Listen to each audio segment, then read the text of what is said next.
Girl, Sean Spicer said, got a blast. I'm the librarian, and I came to read.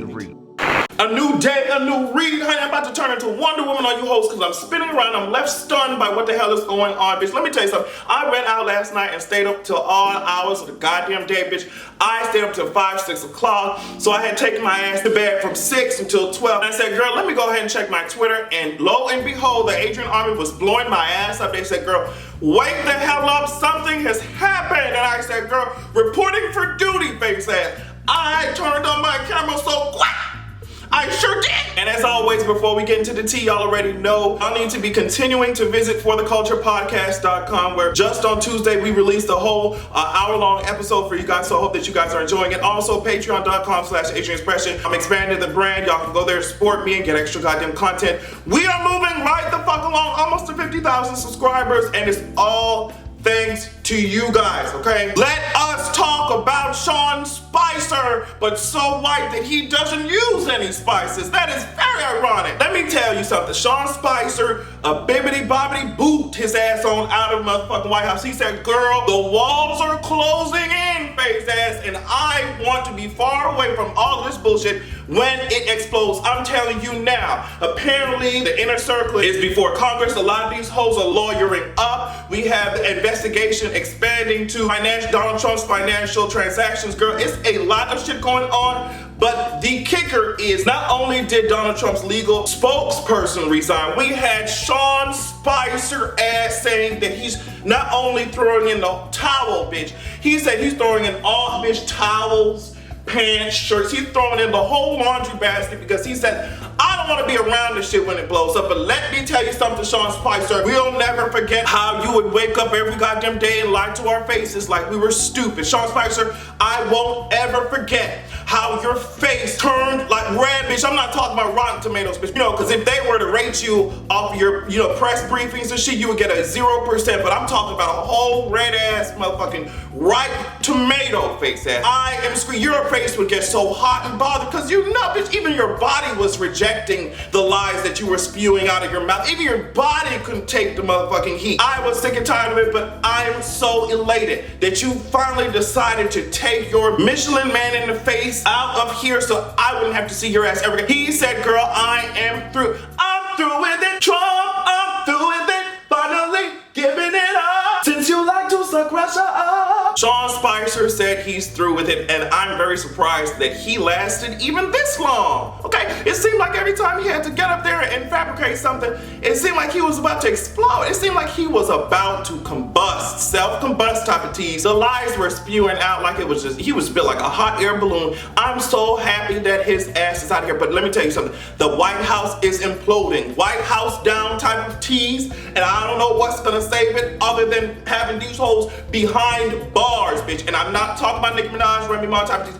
I'm talking about actual bars. You heard the fuck I'm saying? I want these, bitch. They're already, apparently they're already having discussions about who they can pardon and shit, bitch. They know that this shit is their last run. The end is near, bitch. The end is near. Now, Sean Spicer, I don't know what the hell your next job can possibly be. I don't know where the hell you think you're about to go. Maybe, I was thinking about your career options, and I think that maybe you can go ahead and get, have an endorsement deal and start being sponsored by Wonder Woman's Lasso of Truth, okay? Because the way that these investigations are set up and how wide they're spreading, girl, the FBI or somebody's probably gonna be using Wonder Woman's Lasso on your ass to get you to motherfucker talk about all this collusion, girl. You thought you could get away from this shit, girl, but if that evidence is pointing to you as well, girl, there's only so many places that you can run, okay? And to a new job is not one of them, girl. They're gonna clock your tea and they're gonna find out wherever the hell you are and drag your ass into that interrogation room, girl. You can run, but you can't hide, honey. And speaking about some more political shit, Paul Kangemi or Kangemi, I don't know, I don't care to pronounce his last name correctly, okay?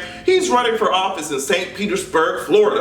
Okay, and he's telling people, this is what he told people. He said, girl, reparations, the reparation that you hoes wanted, that was Obama. That was Obama. And he said, if you don't like it here, you can go back to Africa. Bitch, Let me tell you something. I'm not talking about somebody that's just, run-of-the-mill type of citizen. No, bitch, this is a person running for office in St. Petersburg, Florida. Mr. Paul thought it would be a-okay to just get up there and say something, and the way that it flowed off of his mouth made it clear to me that he says this type of shit all the goddamn time.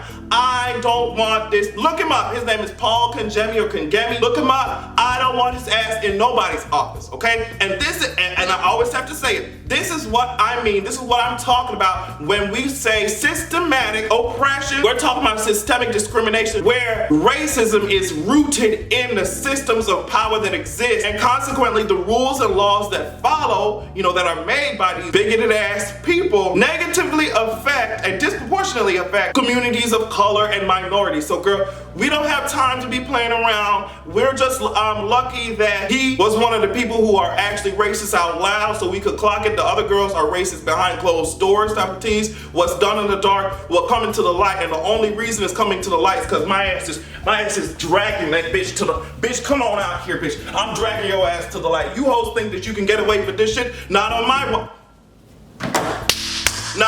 watch. All right, so O.J. Simpson's out. I'm not sure what y'all want me to say about that. We got a murder on the loose, okay? I mean, I'm not sure what else to say about it. O.J. Simpson tap danced his ass into these parole hearings. Girl sat his ass down, and they said, girl, well, I guess you're free to go, sis, on parole. It was interesting to see certain people's reactions, white people, to a killer being on the loose when tons of their cousins been shooting our asses in the face for years, and they feared for their life. It's just interesting how when the tables turn, everything is different. And speaking of tables turning, y'all seen that story of a black cop shooting a white person? This black cop shot a white woman. It was interesting how society handled this situation. What I mean by that is, in the headlines, we knew that the cop was black and we knew that he was Muslim. I think he's Muslim. Girl, they don't ever tell your ass a white Christian cop shoots. Like, girl, do you understand these nuances and these coded messages that are going on when the tables turn? As I said, when the script is flipped, when you toss that coin, bitch, and it lands on tails instead of heads, girl. There were tons of people noticing this type of shit, and there were people on Twitter talking about, well, girl, did this white woman have drugs in her system? She looks like a thug. Maybe she deserved it. He feared for his life.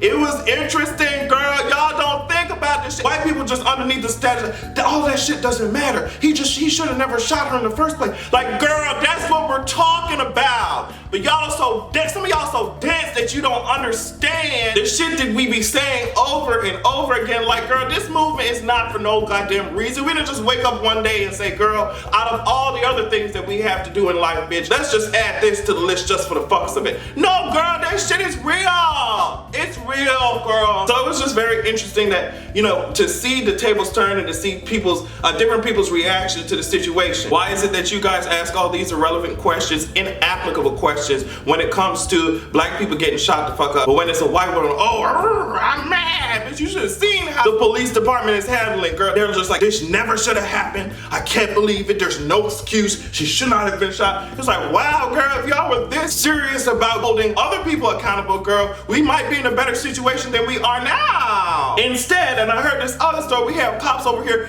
planting drugs, girl. They thought they could finesse their body cameras. They didn't know what the T was. They thought they had that shit under wraps, bitch.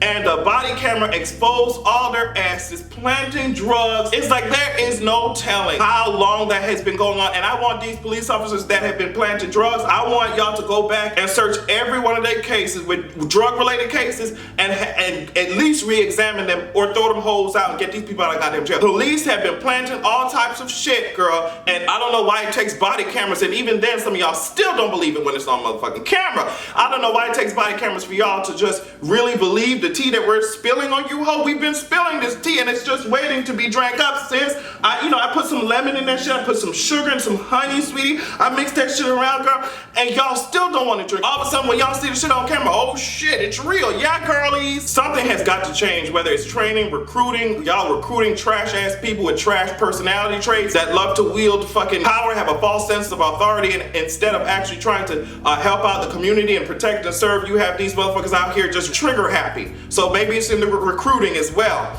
Y'all need to screen these hoes better. Y'all need to train these hoes better. Infrastructure changes. You heard what I said? Infrastructure. So as you all know, Linkin Park singer Chester Bennington has died at age 41, and the cause of death is suicide. Y'all, I'm telling you, this shit out here is real. As someone who has been personally affected by suicide, I always try and make sure I advocate for, you know, destigmatizing discussions around mental health. Girl, just like how I already talked about this in my Motivation Monday video. Y'all already know I do motivational videos every Monday, talk about real shit that we face in our everyday goddamn lives. And my last one was about mental health. And I was just like, girl, we can't be sitting up here ignoring this shit. And a lot of people think that just because people are in the spotlight, or just because they're an entertainer, just because they're funny, or just because they're a singer, they're rich, they could never be depressed, or, you know, they could never have anxiety. We have to get to a point in society where people are not afraid to talk about things like mental health, things like sexual health, etc. Because whether we want to talk about this shit or not, it's going to affect us. People are going to die. People are going to be panicking because they don't know how to handle certain situations.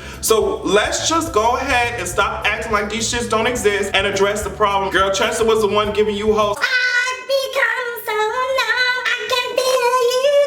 Me in middle school, I was getting my life to that shit, honey. Teenage angst type of tease, but a lot of times hindsight is 20/20, and all the art that these people create, especially people who have committed suicide, all the art that these people create, you go back and look at the shit, it starts to make a lot of sense. I saw someone on Twitter say, musicians' music, it heals everybody but their goddamn selves, and that's so interesting. Everybody who's consuming the art of a bunch of troubled creators, a lot of times, they're very inspired and motivated by whatever that artist is doing or saying or singing. But a lot of times that artist is still struggling. So I say that also to remind us to check on our friends and stuff. Many times, because as I said, there's so much stigma around talking about shit, people will stay silent, they will suffer in silence, and they won't reach out for help. So if you feel like there's something wrong, or even if you don't feel like there's something wrong, because a lot of times people aren't able to tell and it comes by surprise. So just make it a habit to routinely check on the people that you care about, because you never know what they are going through. On that note, Sean Spicer, I hope that you find a job that's a little bit less stressful for you. Maybe a job in which you don't have to lie so much, so that you won't be under so much pressure and end up serving me red hot chili pepper in the goddamn face. Have a good goddamn evening.